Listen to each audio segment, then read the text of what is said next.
Well, it's good to be back in the house of the Lord. Sunday morning. Good to see God's people gather once again. Good to see praises going forth, hands being raised and hearts being lifted up. It's good to see God's presence come down and dwell among us. That's what the will of the Lord was when He asked Moses right in the beginning to build the tabernacle. He said, build the tabernacle so that I can come and dwell with my people. What a wonderful God, what a great God, what a wonderful Heavenly Father we have that longs to dwell with His children. And would also like to thank all the church here on behalf of Brother and Sister Sandy. They have asked us to thank each and every one of you. As Sister mentioned that we couldn't have been done without your support. Every one of you, everyone that pitched in. Don't want to take names so that I may miss someone, but everyone sitting here, they prayed, they helped, they worked. Some were behind the scenes, some came in the church and cleaned the church and did things that people don't even know, but they did. And they did all for the glory of the Lord. Not to please a man, not to please a woman, not to please someone or somebody, but to please our Heavenly Father. And if only we have that spirit, if only we have that attitude in our lives till the end, there's a bright future for this church. There's a wonderful future for this assembly and on the whole the body of Jesus Christ.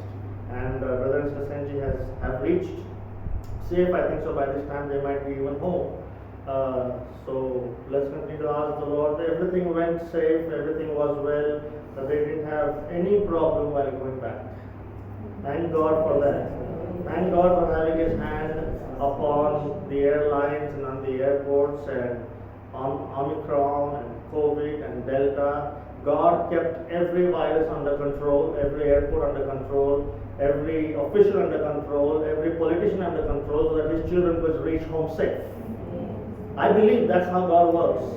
To protect one child of His, He touches the hearts of the greatest king. He touched the heart of King Cyrus so that his people should go and build the temple again. He does that. We think God, it doesn't work anymore. We don't know saints about God. To save you, He can touch even your prime minister and He can put forth a law that will only be in favor of you. You think God can't do that? God can. God can. He is a great God and He is a heavenly Father, and He works on behalf of His children. And we need to first understand. We need to understand the magnitude of God.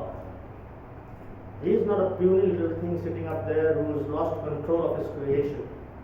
He is still in total control of every atom, every cell, every amoeba that crawls on this earth, and every atom, every molecule that's there in the whole universe. Every vacuum in this universe, God knows it. That's how great He is. And we were blessed the last 2 weeks when Brother Nestor Senji were among us. We were blessed in every way. The Lord used their presence here. The Lord blessed the church. The Lord, I believe, blessed each and every one of us that were present there during their stay here. We had a blessed communion service. We had our regular Sunday morning services. We had our Friday and Wednesday service. And everything that He spoke, whether in the church or whether to us personally, I think God was involved in everything, every word that came out of the mouth of a man of God. If only we understand that that God is in total control of the words that come out of the mouth of His anointed one. Every word, God puts those words in their mouth, and God makes His people, because He says God doesn't talk to us personally. That's why He's put the fivefold ministry. That's why He sent prophets in the Old Testament. That's why He said, they always went saying, "Thus saith the Lord." And that was the word of God for those people. And when our minister was here, that's why I will be here every time the doors are open, because I don't want to miss "Thus saith the Lord." It may be through a testimony that God can bless us, and God can help us to understand, or God can bless us, bless our hearts through that testimony, or bless or encourage us through those words of another child of God. It's not just the minister, it's not just the elders, it's even a testimony that blesses our heart so many times. If only the child of God keeps his or her heart on the Lord and has their spirit right, even their testimony can touch the hearts of God's people. And one of the scriptures I believe Brother Senji left with us, he spoke on many things. I think he can dwell on those messages for a long time. But here, when he spoke about the scripture in Revelation, the 2nd chapter, about the letter sent to the 7 churches, and the first church here, the church at Ephesus, it was a good church, and he, I believe, gave this message in the church at Nagar. And this church was not a church that was busy with the world. It doesn't mean they had left holiness, or they were doing something physically wrong, or they were going and associating themselves with sinners. They were going to places they were not supposed to go. They were living a good life. If you saw them on the outward, you thought, oh, these are the holy bunch of people, right? They are so godly. They dress so well. They talk so smooth, so nice, and you went into that church and you found worship. You found praises, and they had services going on the way they used to. They were supposed to have services. The order was right. The doctrine was right. That's what Jesus told to that church in Ephesians chapter 2 and verse 2 onwards. He said, I know thy works. I'm just building on what Brother Senji spoke to us and what helped me and touched my heart, because we sometimes want, give us something new from the Word of God. What will you do with the new if we have not yet incorporated the old? First, let us put those teachings that have been given to us. Have we incorporated those teachings in our life? Then God will give us something new if we want it. Otherwise, Paul said, it's not grievous to me to speak the same things to you over and over again. Paul said. I don't mind, Paul said, preaching the same message to you day in and day out, because he says it is beneficial to you. And since this church, I believe, was a good church, it says in verse 2, I know your works. That means there was nothing wrong with their works. There was nothing wrong with what they were doing. They were cleaning the church, they were putting in their offering, they were bringing in their tithes, they were doing things, they were evangelizing, whatever works they did, Jesus approved that. He said, I know your works, you know your labor. They strived to see to it that the work of the Lord keeps going on. And I know your patience. They were patient. They were patient with some brothers and sisters who were troublemakers. They were patient with them.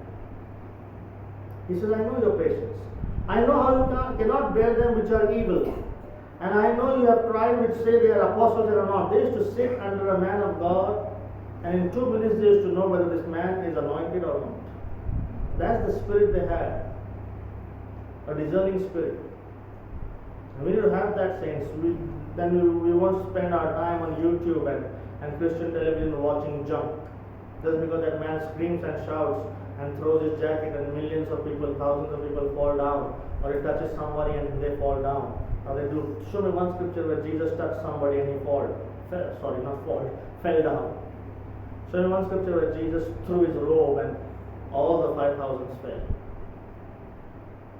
Jesus didn't do that. Paul didn't do that. If they didn't do that, we shouldn't do it. Yes, there are times when the power of God just comes and fills the sanctuary and people are slain under the power. That's different. That's different. But we need to understand, we need to have a spirit of discernment which this church had that we do not have sometimes. And he says, you have tried them which say they are apostles, they are not, and have found them liars. There are liars preaching more at the pulpits than truth.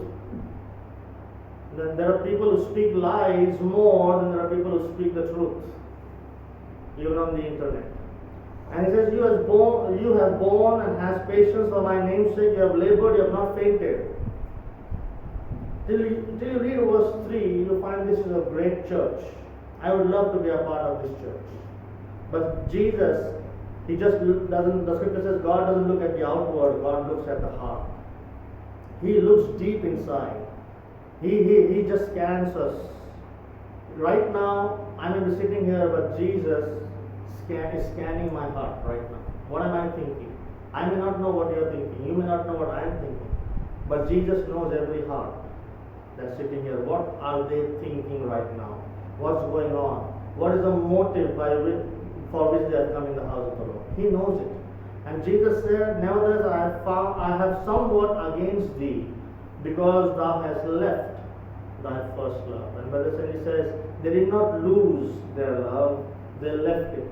There's a difference between losing it and leaving it. Like you lose something, there's a difference. And he gave the example about the luggage that 4 to 5 years ago, we left a trolley back in the parking of the airport in Bombay, and we came straight to Pune, and then we understood we left a bag back. We did not lose it, but we left it. See, there's a difference between you losing something and you lost your gold chain somewhere. That happens sometimes, right? You just lose it.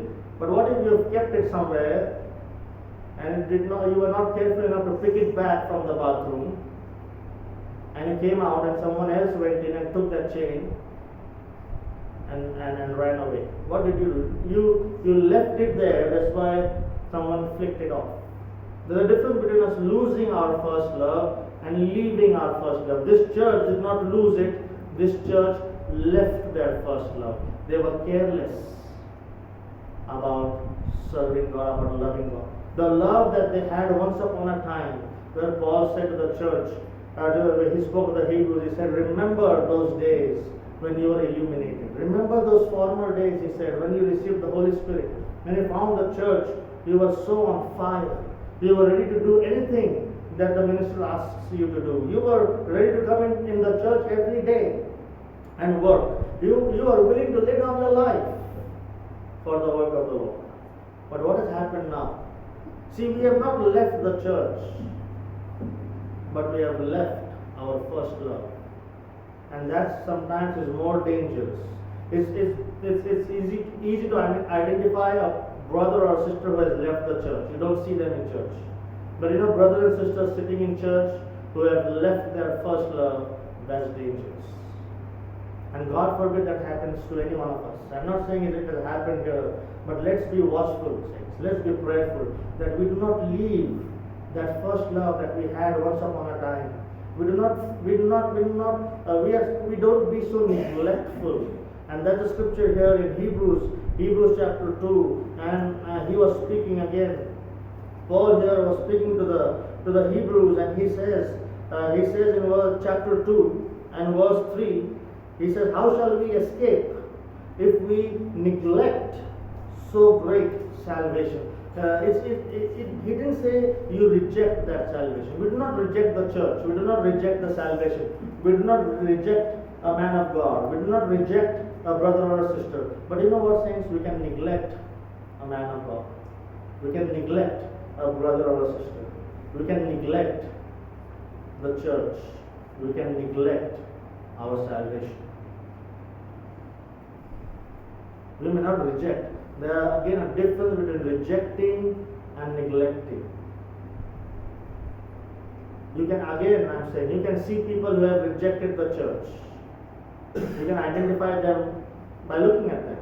But when saints sit in the church and they have neglected the church, it's difficult to identify those people. That's why Paul said in the last days, it will be difficult to live as a Christian. He gives all those characteristics that people will have, and he says at the end, they will have the form of godliness. We all will be very good outside, but there will be no power of godliness inside. Having a form of godliness. The scripture here, where it's in Timothy. Let's turn to the scripture. It says here, 2 Timothy chapter 3. 2 Timothy chapter 3. And in verse 1 he says, this also know that in the last days, perilous times shall come. And we are in the last of the last days. We are living in these times. And he speaks about the types of people you will find. Lovers of their own self, covetous, without natural affection, false accusers, fierce, despisers, traitors. But he comes in verse 5, he says, there will be people in the church. He's talking to the church right here. He's talking to the church. He's talking to the man that he left in charge of that church, I believe, which was Ephesus. He's talking to his son in the Lord, Timothy. He's talking to him. He says, Timothy, be careful. You will have people in your church that will have a form of godliness. They will be in church, but they have left their first love, Timothy. Be careful of those people, because those are the people that will absolutely bring a wet curtain on the service in the church. Those are the people that will absolutely draw away the Spirit of God from the church. And we need to be aware, we need to be careful that God, I don't want to be that brother, I don't want to be that sister that only has a form of godliness, but have left my first love. That's what he says. They will have a form of godliness, but denying the power thereof. From such people, he says, turn away. Avoid them. See, and that's what Brother St. Jesus spoke about this church in Ephesus, that they had left their first love. They were busy working for the Lord, but they were busy doing so much. Sometimes we can be busy doing so much that we can neglect the important things. We can be busy in the church, but we can neglect our salvation. We can be busy working for the church, but we can neglect some important things in our spirit.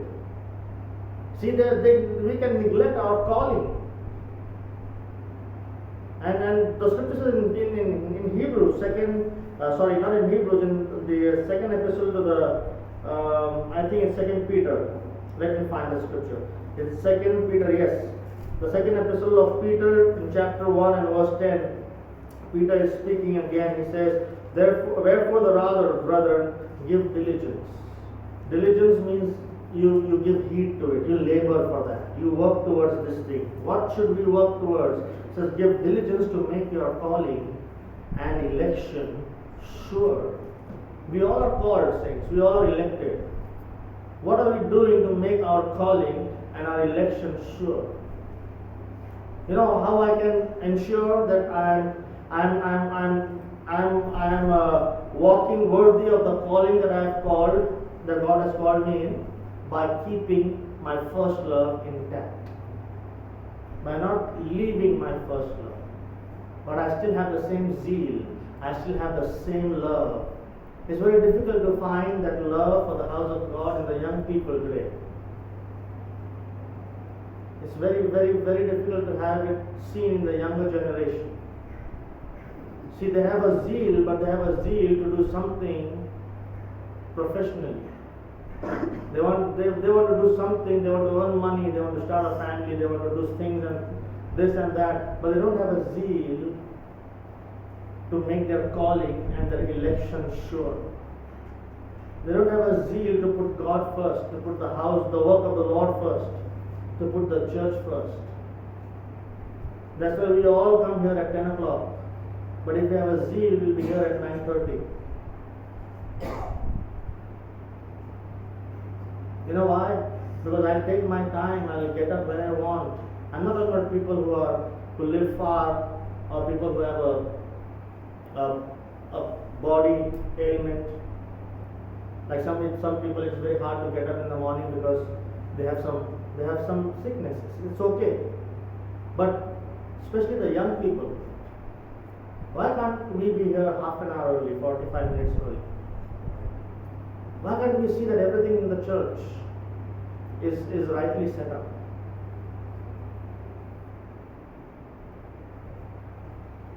We'll talk about this some other time privately to the young brothers and sisters.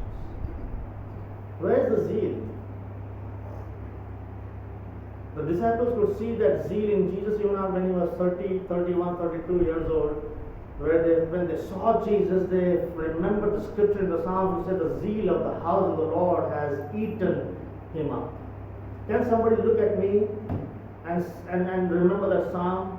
Oh, when I look at this brother, I can see the zeal of the house of the Lord has eaten him up. For him to live is Christ and to die is Christ. Can we have those kind of brothers here? Can we have those kind of young men and young women here that absolutely are on fire for the work of the Lord? That have their first love intact. They are not leaving their first love. Their first love is growing. They are growing from love to love. They are growing from faith to faith. If we have saints, if we have a few handful of young brothers and sisters like that here, this church will be something different. This church will have a future. And that's what you see throughout the epistles.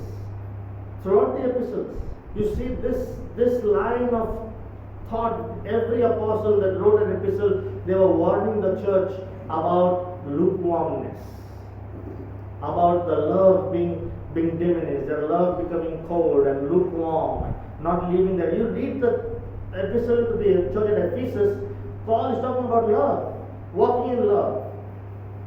He's talking about love to that church. And here Jesus speaks to that church 20, 25 years later. Jesus is still rebuking the church on the same lines. You have left your love. Paul was warning them throughout. Timothy must have warned them throughout. But they didn't learn their lesson. Saints, these things are written for our learning. Let's learn from these things. Let's learn our lesson. Let's not leave our first love.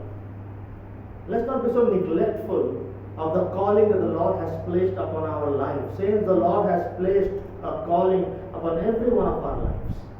Calling doesn't just relegate to the ministry or the fivefold ministry. That's not just calling. Yes, that's a little higher calling, but we all have a calling here. We all have a calling here. Are we walking worthy of the calling that the Lord has called us? Or are we busy doing something else? We're not lazy people. No, but I won't say anyone sitting here is lazy. No. We are busy doing things, but what are we busy doing? Brother Sinji gave that scripture in 1 Kings, isn't it? 1 Kings and the 20th chapter and verse 40. You can write it down. I think we even went to that scripture last week, where there was a guard there, and the guard was asked to keep an eye on a prisoner. He was supposed to guard that prisoner, to watch that prisoner. He was supposed to keep that prisoner under his watch. That was his duty. That was his calling. He was told to do that. But the scripture says here in 1 Kings and chapter 20.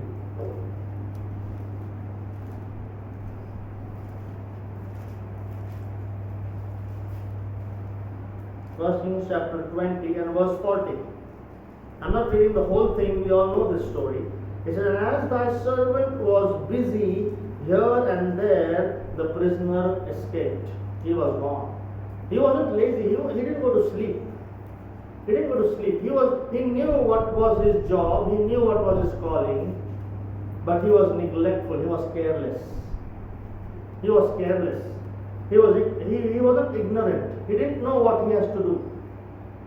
He knew what he has to do. He has to guard that prisoner, and if that prisoner leaves, the scripture says that his life was 42. It says, and he said to him, thus saith the Lord, because thou hast let go out of thy hand a man whom I appointed to utter destruction, therefore thy life shall go for his life, and thy people for his people. Now he was supposed to pay that with his life. Since if we are neglectful, if we are careless, we'll have to forfeit, we'll have to pay this with our salvation. We will lose our salvation, saints. This is how important this is. This is what this scripture, this passage teaches me, that I need to be careful, I need to be watchful. Jesus said, watch and pray. Even while praying, it's not just a regular thing that I do every morning, afternoon and night. Oh no, I need to be watchful and pray. When I'm praying, I need to be watchful. And this God wasn't watchful. He wasn't lazy. He wasn't ignorant. But he was careless. He was busy not doing the right thing. He was busy in something else.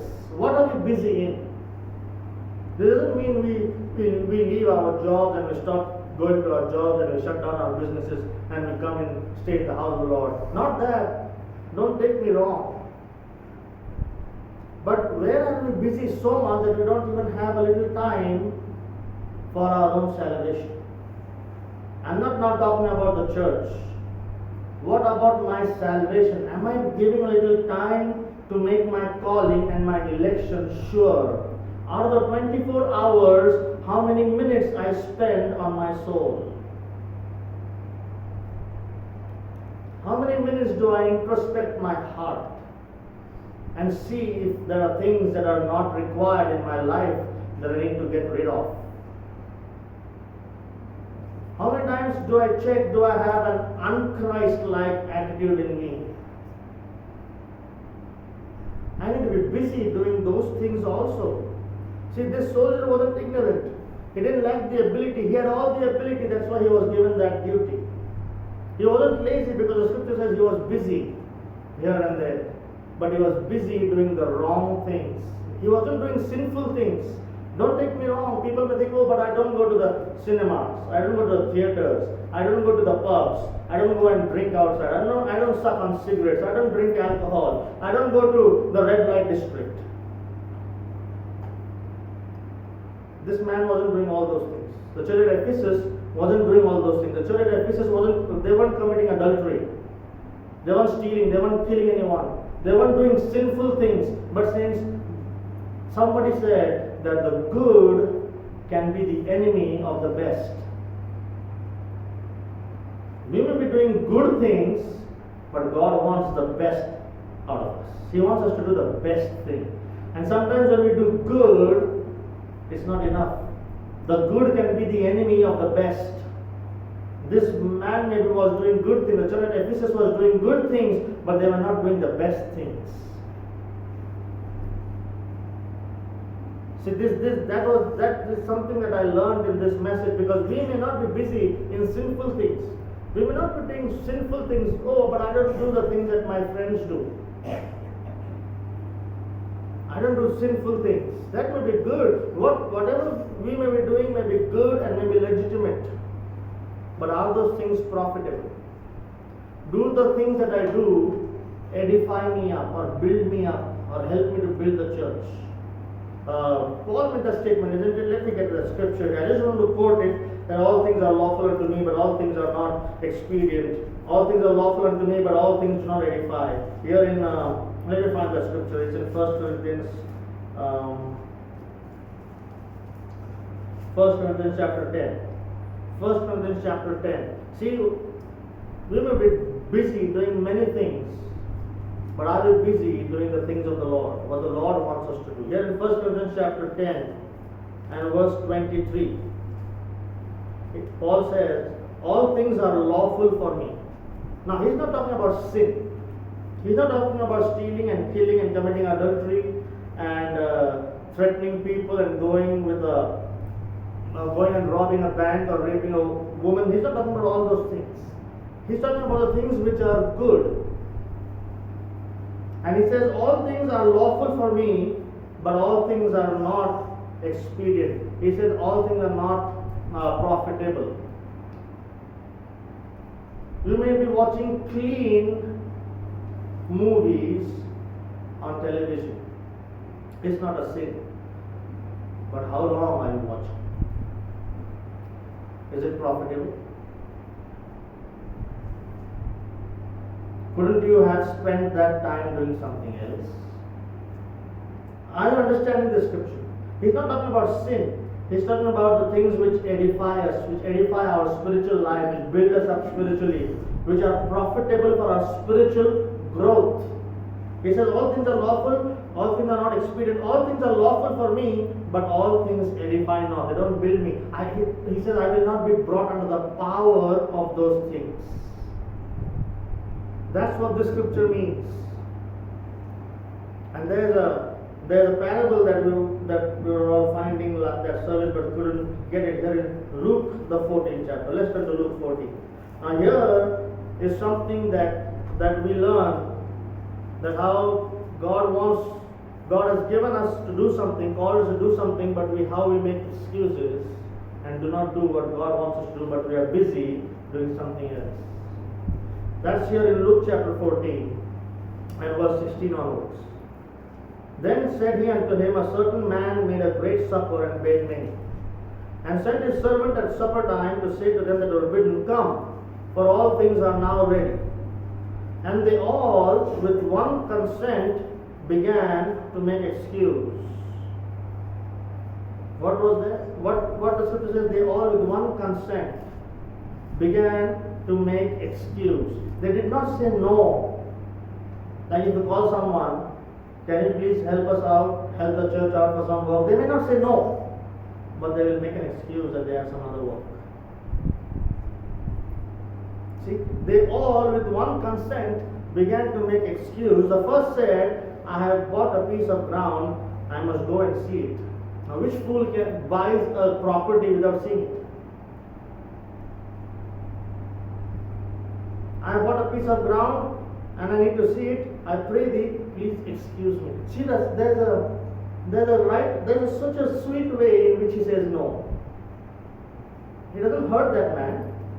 Like no one hurts us when we call them to help us. They don't say, no brother, we're not coming, we're not interested. No, but brother, we have some work. I'm already tied up. I don't remember in my life making that statement to my minister that I am busy. I have something else to do. Even today I do not. If he tells me to do something, I leave everything aside and I do it.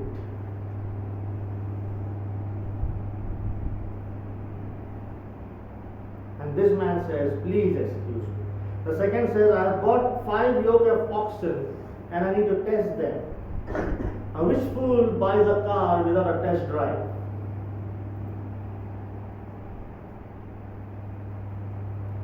Even if we purchase a bicycle, we first test drive it and then purchase, right? This fool bought oxen and he didn't even test them. See the excuses. The third says, I am married. I don't want to talk more on that. I'm married, see? And you know, these excuses were legitimate, you know that? If you read Deuteronomy 24-25, there's a scripture that when a man is married for 1 year, he's not supposed to go to battle. These excuses are lawful excuses. These are not something wrong. Even the law says that if you have bought a piece of land, you have to first check it. If you have bought oxen, you have to try them out. They gave biblical excuses. There's nothing wrong in these excuses. See, they did not do a sinful thing. They were doing legitimate things. But you know, they were busy in doing legitimate things written in the Bible, but which was not profitable. They were busy doing something, but that something cost them their salvation. We may be busy doing something, but that something will one day make our ears to hear a statement, who are you?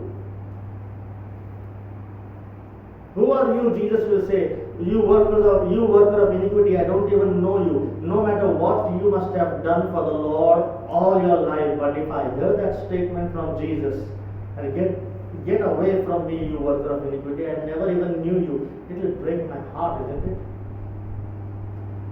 And Matthew 7, the scripture, not one thing those people did was wrong. They healed people, they did miracles, they had big camp meetings and crusades, and they preached in the name of Jesus, they baptized in the name of Jesus, they healed in the name of Jesus, and to such a group of people, Jesus says, who are you? They were busy, right? They were not lazy people, they were busy, they built big churches. They went to meetings across the world. They healed the sick, some even raised the dead. But Jesus looks at those group of people. I'm not talking about sin here today. You may not be busy in sinful things. You may be busy in doing good things, but those things will cost us our salvation. Let's not leave our first love. Let's not neglect our salvation. Let's not be careless, carefree Christians. Oh, but we were there every time the church doors were open.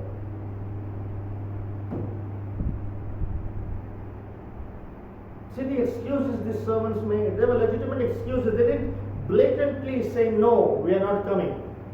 But their excuses implied that they were not interested in the work of the Lord. They were not interested in that supper. Different excuses, but really all of them meant the same thing. They were busy, but where? Where are we busy today? What are we busy doing today? What are we busy? Oh, brother, I have to work for 16 hours every day. Don't we get a day off? Nowadays there's only 5 days a week in many companies that are young brothers and sisters working. What excuse is a good excuse that will cost us our salvation? Is that excuse good enough to throw away our salvation? That's the question we all need to ask. How many times we excuse ourselves from the very thing that God has called us to do? God has called us to do something. He's called us to work in the church. He's called us to testify in the church. He's called us to learn an instrument. help in the band. He's called us. I'm talking to young people, young brothers and sisters here today. What's the calling that the Lord has placed upon our life? Only to make money and have a family? Even a thief does that. He steals to make money and feed his family. A murderer does that. He murders to make money and feed his family. Even a prostitute does that. She sells her body to make money. She may not be in it willingly,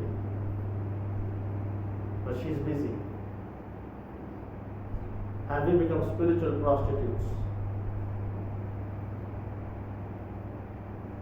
that have sold our souls to the world, and the enemy is committing spiritual fornication with our soul?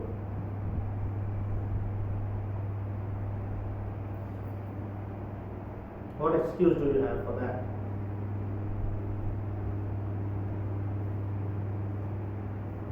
I don't expect any amens today. But if your heart says an amen, if your soul says an amen, it's time to introspect. Charles Spurgeon said, and I've written it down, excuses are curses. And when you have no excuses left, then there will be hope for you. He says excuses are curses. To give an excuse not to be in the church or not to be faithful is a curse. But when all our excuses go away and we are fed up with giving excuses, only then we'll have hope. That's what this man of God said. You read the excuses, the first two excuses about material excuses. I have a house, I have a property, I have a business, I have a job, I have oxen. That's what the scripture in parable says somewhere, that the cares of this world, the deceitfulness of the riches, they choke the word of God. The parable of the sower. The cares of this world. This first one had the care of this world. Oh, I have brought a property. The second one has the deceitfulness of riches. He had bought oxen. Oh, I just bought a new car. I'm going out with my family for a drive. I won't be there for a Sunday service. And the third one had married. He had the pleasures of this world. He wanted to satisfy his flesh. See, all this goes hand in hand. The cares of this world, the deceitfulness of riches, the pleasures of sin, the pleasures of this world, they all choke the word of God in our hearts. They blind our eyes, our spiritual eyes, and we are not able to see that we are going down the dregs of hell.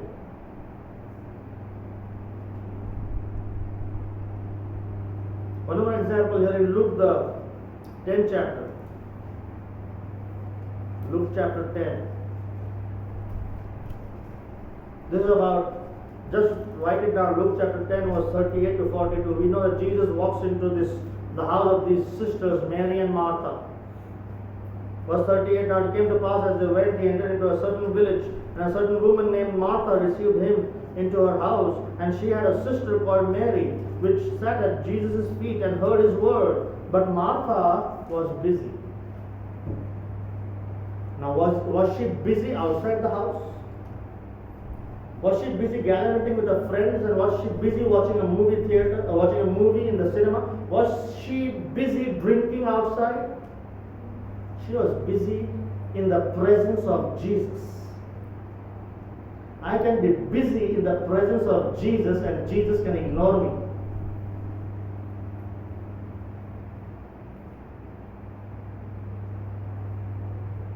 This Martha, which is in verse 40, was busy, was cumbered about with much serving. Oh, 12 people have, 13 people have walked into my house, and only me and my sister. There is no maid today. No one's helping me. I am alone walking in the kitchen, and this useless sister of mine is sitting at Jesus' feet and want to hear sermons.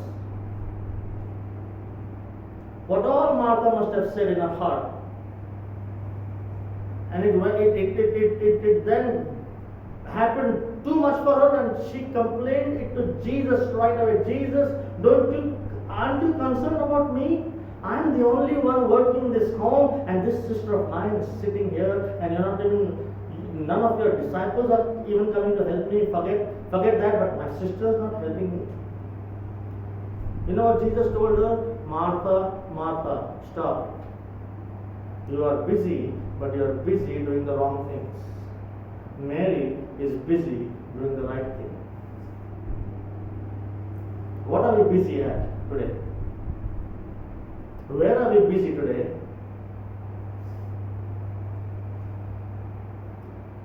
This is not a parable, this is a real life situation. Thank God it's in the Bible. Jesus knew what was more important. Martha was doing good. She was not doing something sinful, but Mary was doing that which was best. Now that doesn't mean if we have some work in church, we all just sit and listen to the message, but nobody goes and get things ready. It's not talking about those things, right? We need to understand what this is talking about. What are we busy doing today? That's my question that I want to leave with every one of you as you walk out. What am I busy doing nowadays? Do I have that first love, or I have left it? I just left it there, somewhere on the side, and I'm doing God's work. I'm still doing God's work, but I'm not doing it with the first love that I had once upon a time. I want to love till there's just no more love. But even after doing all that, I can never outlove my Lord.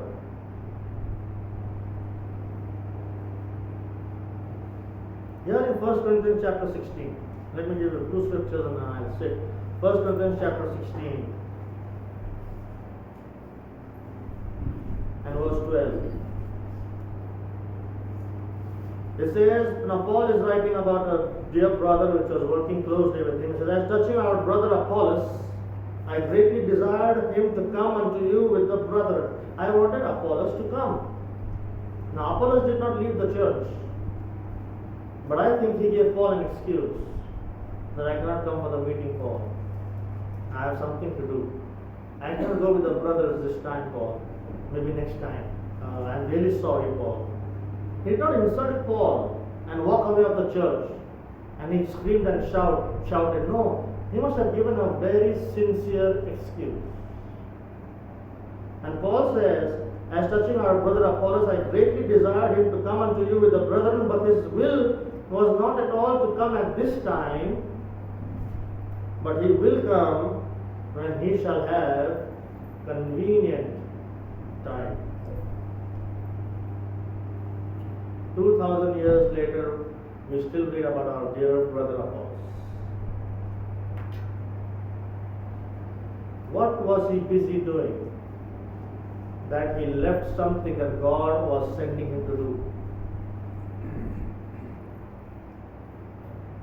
2 Timothy chapter 4.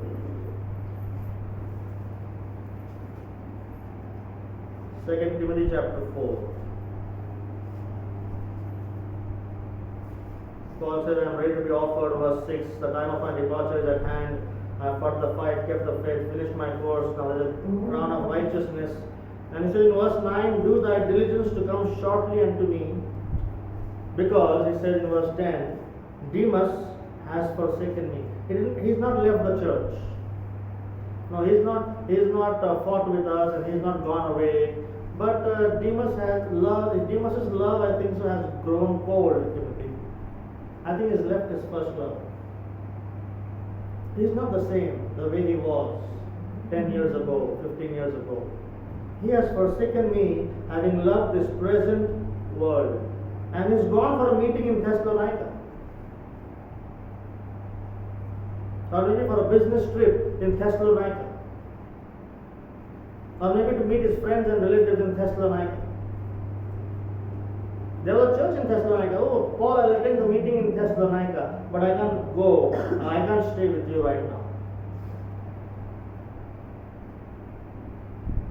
He's gone to Thessalonica. Crescens has gone to Galatia. Titus has gone to Dalmatia. Only Luke is with me. And thank God for Luke, that he stayed with Paul. And because he stayed with Paul and went on his missionary journeys, we have the book of Acts. Otherwise, you wouldn't have had the book of Acts. No one sitting here would have known what the Holy Ghost is, because none of the disciples, none of the apostles ever bothered to write about the day of Pentecost. None of the 12 disciples wrote about 11 disciples wrote about Pentecost. Paul didn't write about the day of Pentecost. Peter did not write about the day of Pentecost. But a man who was not present at the day of Pentecost wrote about the day of Pentecost. Because he was present always with the man of God. He was always available for the work of the Lord. He never left his first love, but he was on fire. The zeal of the work of the Lord had eaten Luke up. And Luke was busy doing the right things at the right time. And Luke was walking worthy of the calling wherein he was called. He was not a Jew. But thank God for Luke. We have the Gospel of Luke and we have the book of Acts. See what God can do if we just are available for God to use us. Saints, if we still think that we are doing the right thing, I'm not here to force anyone to do things. Oh, no. You can't force people to become disciples. Jesus didn't force even one. He just said, follow me. And they left everything and followed him. He didn't force. He didn't sit with them. He didn't have meetings with them. He didn't have seminars with them. And he didn't brainwash them. He just said, follow me. That's what Jesus is telling each and every one of you here today. Follow me. How many of us can leave doing things that we are doing right now? I'm not saying stopping your work and stopping doing all the jobs. No. But what about our first love? What about that? Do we still love the ecclesia? Do we still love the brothers? Do we still love the sisters? Do we still love the house of the Lord? Do we still want to be in the house of the Lord every time the doors are open? No, sometimes it may not be possible due to work and due to health issues. I know. And we're not saying that stop your work and come here. No. But when I'm free, where do I go? Do I go to church? Or do I sit at home? Or do I go to my friends? Or do I spend time with family? What are we busy doing? Oh, I'm busy. Doing what? That's the question here today. See how much a simple thought can mean to us. How much, if only you meditate on one statement your pastor made, or one scripture he gave, if only we all do that, saints, it will bring light into our hearts. We don't need to be polyparated. What he said, just come here and say everything that he said. No, that's the polyparrot. He hears and says. But blessed is the man who meditates on the word of the Lord. He shall be like a plant planted by the rivers of water, that will bring forth its fruit in due season. None of his leaves shall wither, and whatsoever he does shall prosper. Let's meditate on God's word and see what it speaks to us. It speaks to us, saints. Don't meditate on God's word and think about someone else. Oh, this message applies to them. No, this message applies to me. It's talking to me. See? Let's introspect our lives. Let's see if we have left our first love. And since if we have left our first love, the scripture in Revelation 2 says, he doesn't say, I will forsake you. No, he says, repent now. Turn. Repent means turn. Turn back to me. And just call upon my name, and I will give you back your first love. I will give it back. I will restore it back to you. Otherwise, what little candle is still burning in my heart, Jesus said, if you don't repent, I'll even take that candlestick away from you. Whatever little revelation and conviction is remaining in me, if I am not watchful, if I am still neglectful, even that revelation, Jesus will allow the devil to take it away. But if I repent, if I turn to God, don't turn to a man. Let's all turn to God, saints. Let's turn to the Lord. Let Lord see that repenting heart. And then He will give us back what the enemy stole, what the cankerworm ate, what the locust devoured. He will give us back. And He'll use us again for His glory. And whatever we do, whatever little we do after that, He may not do big things. Mary didn't do big things. He just sat at the feet of Jesus. She must have given them water and just asked them and sat at them, because she was the only audience there. Not audience, sorry. She was the only person in church. Otherwise, both were busy working inside. Who would listen to Jesus' messages?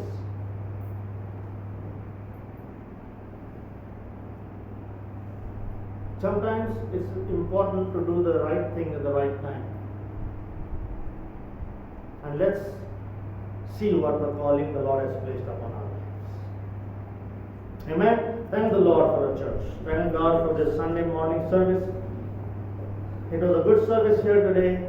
Let's continue to keep these words in our heart, saints. Let's not forget these words. Let's keep these words in our heart. Let's think on those things, whatever it speaks to us. If you think it's not for you, it's okay. It's okay. Lord, if only you can touch my eyes. We'll just pray. We'll pray for you that God, as who was the prophet Elijah, who prayed for his servant, that God touches his eyes and he may see what I see. And then when he went out, he saw chariots of fire that he couldn't see for the first 2-3 times he went out. It's my prayer here today that the Lord touches the eyes of our understanding and makes us see what we need to see. And also the young brothers and sisters sitting here.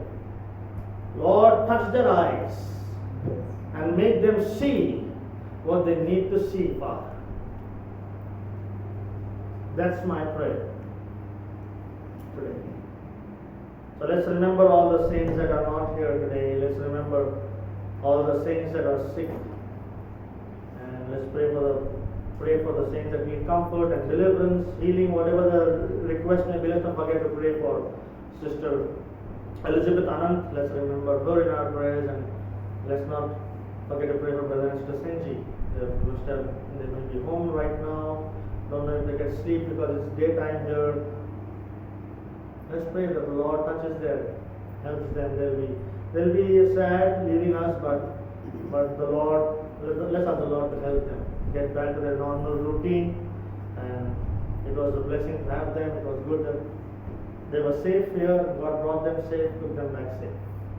Thank you all for your prayers and your good wishes, your help, everything that you all did, saints. It's a good church. It's a good church. When we speak things like this, Brother Methuselah and myself, when we speak things like this, it's not to hurt you. It's not to put anyone down. We can't build a church by putting people down. We can only build a church by calling people high. Today was a call for you to come up higher, not to put you down. You know what? The angel of that, or Jesus was told John before he gave him the revelation. What the scripture says? He told John, come up higher, and I will show you things you have never seen. Where the level that you all are at right now, you cannot see things that you need to see. You need to come up higher to see the things that we see. Come up higher, saints. Then your ego will not take you for a ride. Your pride won't bottle you up. When we come up higher, we become humble. And the only way to come up higher is to become humble. Only the humble he lifts. And the proud person is so heavy that he can't even get up. He just sits. Because he's full of pride. A man who's emptied himself is so light that God lifts him up. and fills him with heavenly things. That's the beauty of God working in the lives of His children. Amen? Thank God for our church. Why not we all pray and ask God to help us in our life? Amen? Let's all pray.